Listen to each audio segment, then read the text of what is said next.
আপনাদের ইমাম সাহেব কুরবানি করছে 10,000 টাকার খাসি, নিয়ত করছে একমাত্র আল্লাহরে খুশি করবার জন্য কুরবানি করতেছে, এখলাস একমাত্র আল্লাহরে খুশি করব। আরেকবার আগে গাবতলি বাজারতে লয়েছে একটা কালো পাহাড় 20 লাখ টাকা দিয়া। গরুর নাম কি? কালো পাহাড়। গোশত হইব 30 মণ, দাম হলো 20 লাখ। এখন 20 লক্ষ টাকা দিয়ে গরু আনছে, কুরবানি করব। আইনা ফোরাম এলাকাতে ঘুরাইছে গরুরে 1 সপ্তাহ, দেখো এটা এই মুখের গরু, আল্লাহর জন্য না নামের জন্য। তবে আবার হিসাব আছে, যদি কোনো বেটা এত বড় গরু আইন না নিয়ত করে একমাত্র আমি আল্লাহরে খুশি করতাম স্যার নামের জন্য না, তাহলে তো বালোর কোনো শেষ হই নাই। কথা কোন ঠিক না? কিন্তু নিয়ত করছে নামে, গরু আনছে 20 লাখ টাকা দিয়ে, আগামী শুক্রবারে কুরবানি হবে। আজকে যদি কথার কথা এই গরুর একটা ফাল্লা তোড়ায়, হাসি আরেক ফাল্লা, কুরবানি হবে 1 সপ্তাহ পরে। এখন আস্তা গরু 1 ফাল্লা, আস্তা গরু আর হাসি আরেক ফাল্লা। এ ফাল্লা যখন টান দিবেন, গরুর ফাল্লা জমিনও, হাসির ফাল্লা আসমান উঠবো। এমনকি হাসি কি এই ফাল্লা থাকবো মনে করে? শরমে লাভ পারতো না, আরে কার সাথে কারে উড়াইছো? কথা কোন ঠিক কিনা? তাহলে বোঝা গেল ডাইরেক্ট গরু ডাইরেক্ট হাসির মধ্যে, গরুর পাল্লা বাড়ি হাসির পাল্লা কত হালকা। কিন্তু নবী সোয়াবের বেলা দৃশ্য ভিন্ন হতে পারে। হাসির মধ্যে মাত্র 10 কেজি গোশত, কিন্তু বেটা নিয়ত করছে আল্লাহরে খুশি করবার। আর কালো পাহাড়ে গরু গোশত হলো 30 মণ, নিয়ত করছে নামের জন্য। দুইটা সোয়াব যখন আল্লাহ হাসরের মাঠে পাল্লাতে উড়াইব, গরু বড় হতে পারে, কিন্তু সোয়াবের বেলায় এখলাস থাকার কারণে হাসির সোয়াবের পাল্লা 1000 গুণে ভারী হয়ে যাবে। কথা পরিষ্কার হয়ে গেল। আমলের মধ্যে নেকের পাল্লাটা ভারী হবে, আমল বেশির দ্বারা না, এখলাসের দ্বারা। বলেন কিসের দ্বারা? যে আমলে এখলাস হবে যত বেশি, সে আমল আল্লাহর কাছে ভারী হবে তত বেশি। সুবহানাল্লাহ। কথাটাকে বোঝাতাম পারছি? তা ফার্স্টে জান্নাতে যাব না লাস্টে? ফার্স্টে যাতে কই শর্ত? 1 নাম্বার শিরিক মুক্ত ঈমান, বলেন। 2 নম্বর আমল। 3 নম্বর আমলটা হবে সুন্নত তরিকায়, বেদাত যেন না হয়। 4 নম্বর আমল করব এখলাসের সাথে, শুধু আমার আল্লাহকে রাজি আর খুশির জন্য, নামের জন্য না, মানুষকে দেখাইবার জন্য না, শুধু আমার আল্লাহকে খুশির জন্য। এই 4টা শর্ত মান্না যেই মুমেন্ট জীবনটা কাটাবে, এই মুমেন্টে মৃত্যুর পরে 1 সেকেন্ডের জন্য আমার মালিক জাহান্নামে পাঠাবে না। এক দিক দিয়ে মরবে, আরেক দিক দিয়ে জান্নাতে মেহমান হবে। জোরে বলুন সুবহানাল্লাহ। এই 4টা শর্ত মান্না আমল করতে রাজি নি? একটু মোহাব্বতে আল্লাহরে ডাকেন, লা ইলাহা ইল্লাল্লাহ, লা ইলাহা ইল্লাল্লাহ। শুনলে বলেন আলহামদুলিল্লাহ।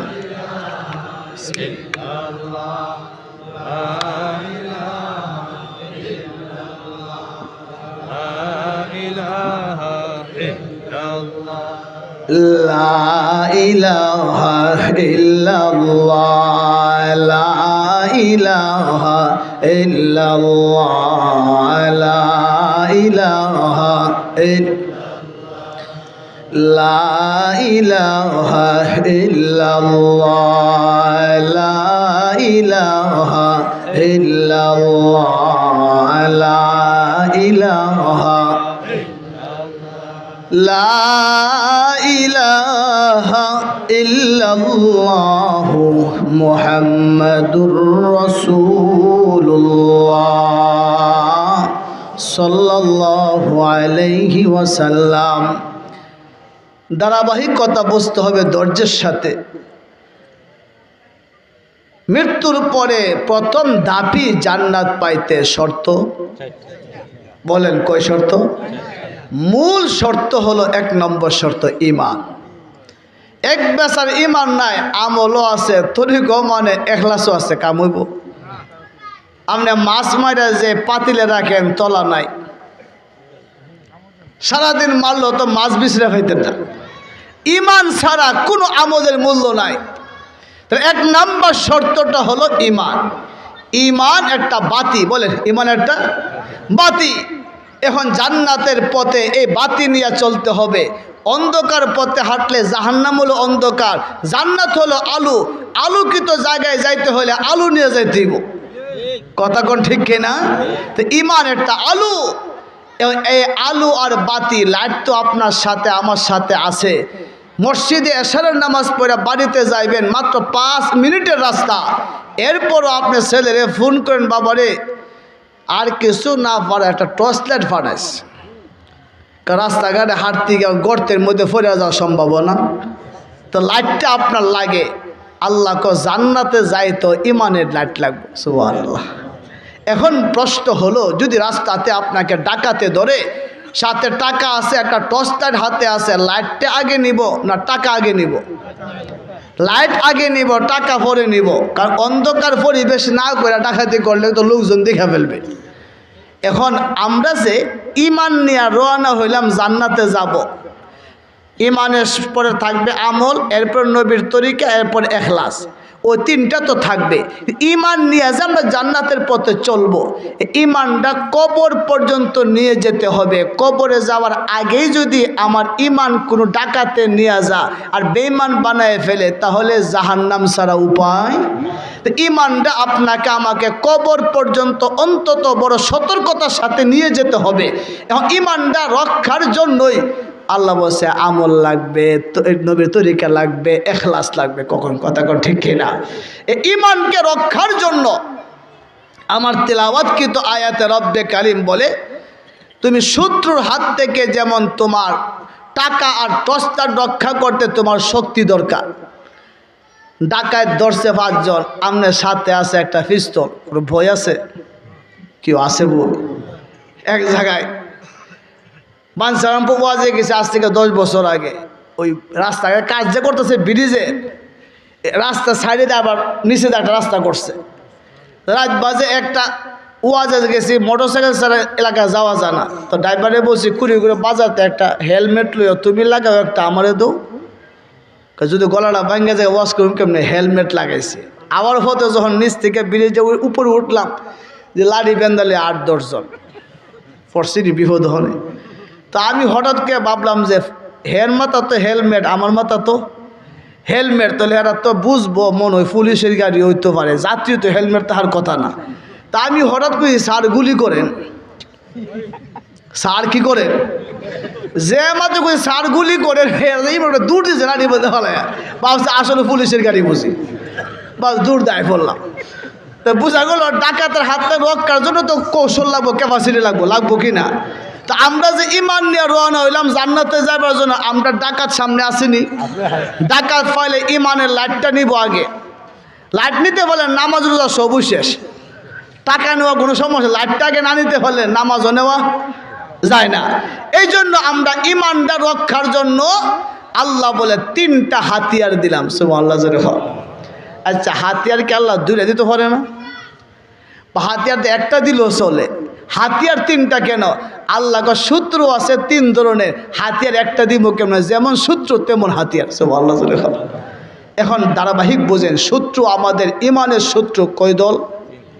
1 নাম্বার ইমানের শত্রু হলো, ইমানের শত্রু হলো আমাদের মধ্যে কিছু মানুষ শয়তান আছে। কোন কি শয়তান আছে? মানুষ শয়তান আছে। মানুষ শয়তান আছে, আবার কিছু জিন শয়তান আছে। শয়তান কয় ধরনের? মানুষ শয়তান, জিন শয়তান। আর একটা শত্রু হলো আমাদের নফস আর মন। তো সিরিয়ালটা দিয়ে আয়াতের সাথে মিলে ধারাবাহিক। 1 নাম্বার হলো শয়তান, বলেন। 2 নম্বর মানুষ শয়তান। 2 নম্বর কি? 3 নাম্বার নফস, মানুষের মন, যে সেও একটা আমাদের শত্রু। মন সাহালি গুনাহ করায় জাহান্নামে নিতে। শত্রু কয় দল? 1 নাম্বার শয়তান, 2 নম্বর মানুষ শয়তান। এটা সহজে বোঝে। 1 নাম্বার জিন শয়তান, বলেন। 2 নম্বর মানুষ শয়তান। মানুষ শয়তান বুঝেননি? আমাদের বন্ধু বান্ধব কাজে ফাড়া 2 ফুলারে বুঝে তবলিগও ফাড়াইছি, হে সিল্লা লাগে, দাড়ি সহ নিয়ে আইছে, গড়ে ঢুকছে পর্দা। হের বাপে রাগে ছেলের সাথে কতই গোনা। হের মা কো আমার হুর দিও মস্কারি নি। ছোট্ট ভাই বোনটির মা যে কিসে আছে, হেরা ও দাদা আইছে। ভাই বোনটা হে দাদা, মাটা হে শ্বশুর, আর বাপ এসে তা কথা কোনা। শেষ পর্যন্ত বাপ আসর নামাজ পড়তে যাইব, বউর কাছে 50 টাকা দিয়া হ্যাঁ রে কই সন্ধ্যার আগে সাফ করে তো বোঝা গেল এই বাপও এক শয়তান। আরো যখন ঠিক না, এই মা আর ভাই বোনেরাও শয়তান, এরা চাচ্ছে তাকে জান্নাতের পথ থেকে সরাইয়া জাহান্নামে নেওয়ার জন্য, যখন ঠিক ঠিক না। তাহলে বোঝা গেল জিন শয়তান থেকেও আমার ইমান রক্ষা করতে হবে, মানুষ শয়তান থেকেও ইমান রক্ষা করতে হবে, এ মন নামক যে একটা শত্রু তার থেকে ইমান রক্ষা করতে হবে। শত্রু আছে 3 দল, আল্লাহ 3 দলের সাথে যুদ্ধ করার জন্য 3টা অস্ত্র তোমাকে দান করলাম। সুবহানাল্লাহ। কয় অস্ত্র? 1 নম্বর অস্ত্র আল্লাহ বলেন, ইয়া আইয়ুহাল্লাযীনা আমানুত্তাকুল্লাহা ওয়াবতাগু ইলাইহিল ওয়াসিলাতা ওয়াজাহিদু ফি সাবিলিহি লাআল্লাকুম তুফলিহুন।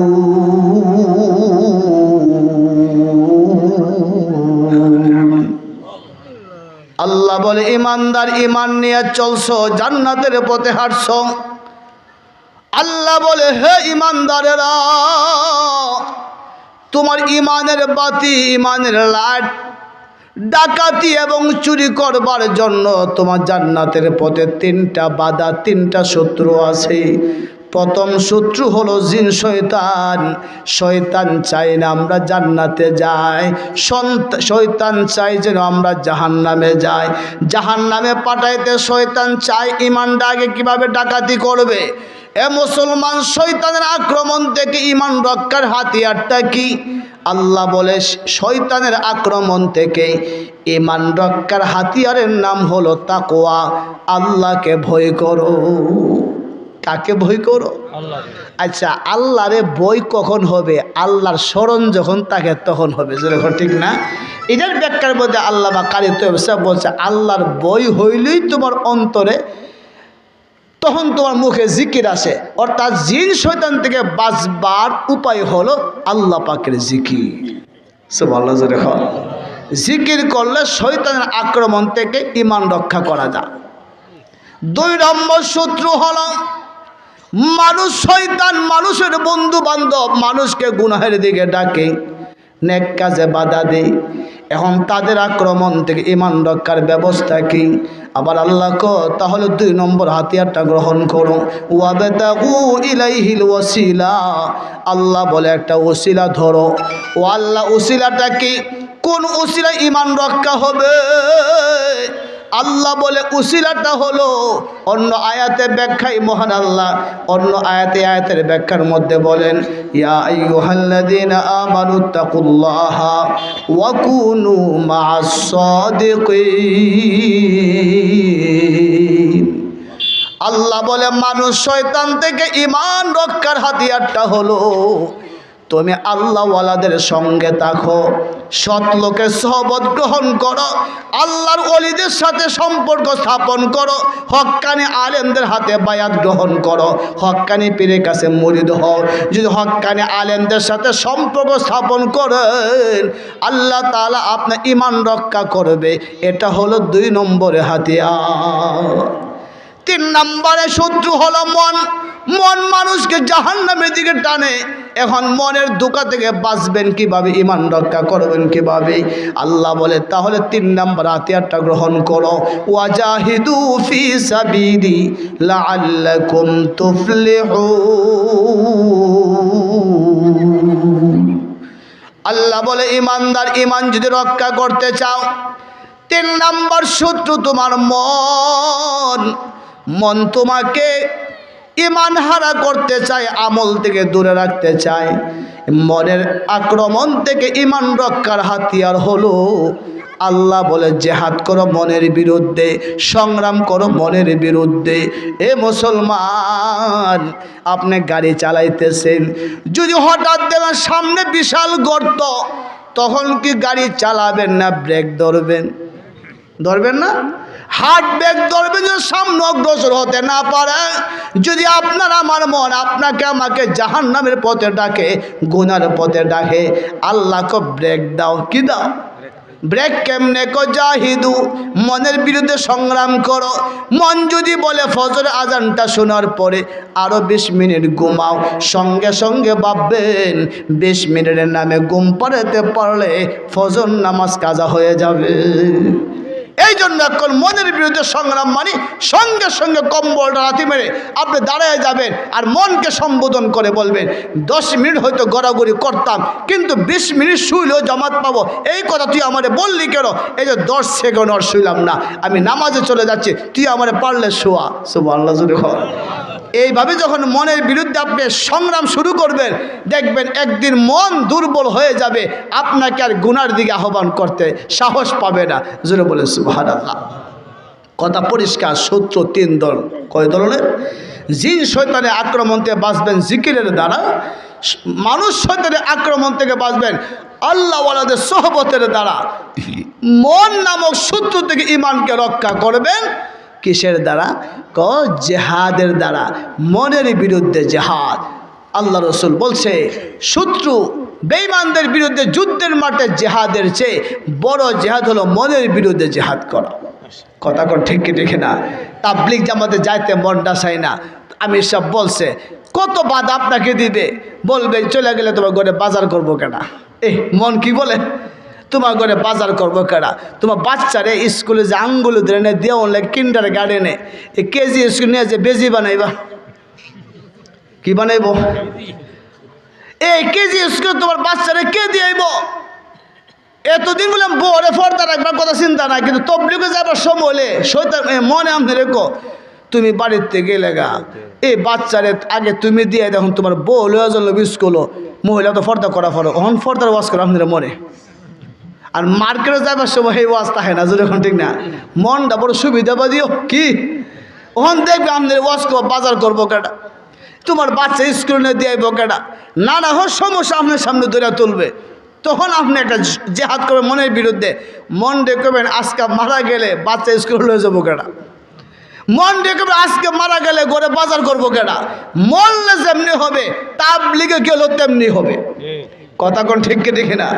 আমাদের জামি নিউজে একজন হুজুর আছে, আমাদের সাতিয়ানির হুজুর। কোন হুজুর? নাম হলো মৌলানা শামসুল হক সাহেব। হুজুরের বাড়ি সাতিয়ানি, আমরা সাতিয়ানি হুজুর ডাকি আর কি। তো হুজুরে সরিষা করছে একখানি হেত, কখানি হেতু একখানি সরিষা করছে। বিশেষ বেড়ে তো বাড়িতে গেছে হুজুর 1 সপ্তাহ পরে বিবি বলছে আরে আমাদের বাতিজাদি খবর দিয়েছে সরিষা বলে ফাঁকিয়া গেছে গা, কালকা তো শুক্রবার কিছু মনি ফাড়াইয়া সরিষা উড়ালেন না। হুজুর আচ্ছা ঠিক আছে তাহলে ইয়া করো, এই বাজারে ব্যাগটা তো লোক করলে তো বাজারও লাগবো, তা শুক্রবার না শনিবারে লোক চাইলাম, আজকে যখন শুক্রবার বাজারটা খুঁজে লাই। হুজুরে বাজারে ব্যাগটা লইয়া গেছে নন্দনপুর গিয়া ইচ্ছা তাহলে 2 ব্যাগ বাজার টাজার করে 1 সপ্তাহ যা লাগবো বাজার করে, শীত সিজন তো বাজার করে ফাড়া এক লোকের পাইছে, হেরে দিয়ে রিক্সা দিয়া বাজারটা বাড়িতে ফাড়াই দিয়া হুজুর সুজায় পড়ছে সীমালকান্দি মসজিদে জুমা ফরাইতো, নামাজ টামাজ ফরাইয়া 1 সপ্তাহ পরে এরপরে বিশুদ্ধবারে বাড়িতে গেছে। যাওয়ার পরে দে হুজুরের বিবি আর রাগে কতই কর না গেছে বাজার করতো আর কামলা চাইব, তার 1 সপ্তাহ পরে এসে হুজুরের বিবি জিগা আছে আপনাদের কি কইছিলাম, আপনি গেছেন যে বাজার করতেন, বাজার করে দিয়ে এই বাজারে রয়ে গেছেন আসেন 1 সপ্তাহ পরে, তো এই কামলা কেডা কব হোর আনবো কেডা? হুজুর কো সরিষা কি হে তো আসে না বাইত আইসে, আপনি গেছেন গে হনি আর হোর হে তো থাকবো। পরে আপনি বাতিদের দিয়ে লোক কয়া হেওর আনছি লইছি, সরিষার দামও তৈছি, সুগায়া সব তৈছি, অন্ত সব ফিনিশ। হুজুর কো আমি যদি বাজারও গিয়া জুতা মোজা ফইরা বাজার করে দিয়া মাদ্রাসাত গেলে গে হৌরা ঠিক মতো বাড়িতে আয়ে, তো মোজা হইলে হেতু গেলাম কি?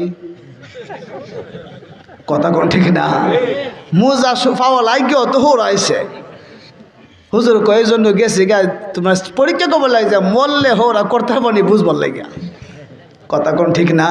তাহলে আমরা মনের বিরুদ্ধে সংগ্রাম করব। কথা কোন ঠিক কি ঠিক না?